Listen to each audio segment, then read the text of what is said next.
விஜய் பப்பு அவர்கள் சமீபத்தில ஒரு இன்டர்வியூல நெறைய விஷயங்கள் பகிர்ந்துக்கிட்டாரு. அப்ப தனுஷ் சார பற்றியும் வந்து ஒரு விஷயத்த பகிர்ந்தாரு. அதாவது ஆ இப்போ விஜய் பப்புக்கு கிடைக்கிற ஒரு வாய்ப்புகள் எல்லாத்திற்குமே காரணம் தனுஷ் சார் தான். தனுஷ் சார் தான் இந்த ஒரு லைஃப குடுத்தது அப்படின்ற மாரி சொல்லியிருக்காரு. அதாவது திருச்சிற்றம்பலம் படத்தில ஆ விஜய் பப்பு அவர்களும் நடிச்சிருப்பாங்க. பட் ஆனா ஒரு சீன்ல மட்டும் ரொம்பவே டாமினன்ட்டா காமிச்சிருப்பாங்க. தனுஷ் சார திட்டுற மாதிரி இருக்கும் இல்லையா?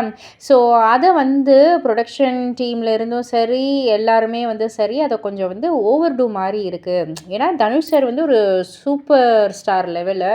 அவர வந்து நீங்க வந்து இது பண்ற மாதிரி இருக்கு. ஓவர் டூ பண்ற மாரி இருக்கு. ஸோ, அதனால வந்துட்டு இந்த சீன நம்ம கட் பண்ணிக்கலாம். அப்படின்ற மாரி தான் எல்லாருமே சொல்லியிருக்காங்க. அதற்கு தனுஷ் சார் சொல்லியிருக்காரு, "இது வந்து ஜஸ்ட் எனக்கு வந்து ஒரு சீன். ஆனா, அவன பொறுத்தவரைக்கும் இது வந்து அவனுடைய லைஃப். பண்ணட்டும். இதுல வந்து அவனுடைய திறமைய வந்து காமிக்கட்டும். அவன் பண்ணட்டும், அவன் வெளியில தெரியட்டும் அப்படின்ற மாதிரி தனுஷ் சார் இன்சிஸ்ட் பண்ணதால தான் அந்த சீனையே வந்து வச்சிருந்தாங்க. ஸோ, பாலிவுட், ஹாலிவுட் எங்க போனாலுமே சரிதான். பட் ஆனா, ஒரு டெலிவிஷன்லேருந்து இந்த பையன் வரட்டும், ஒரு திறமைய காமிக்கட்டும் அப்படின்னு சொல்லிக் குடுத்த ஒரு வாய்ப்பு தான் எனக்கு.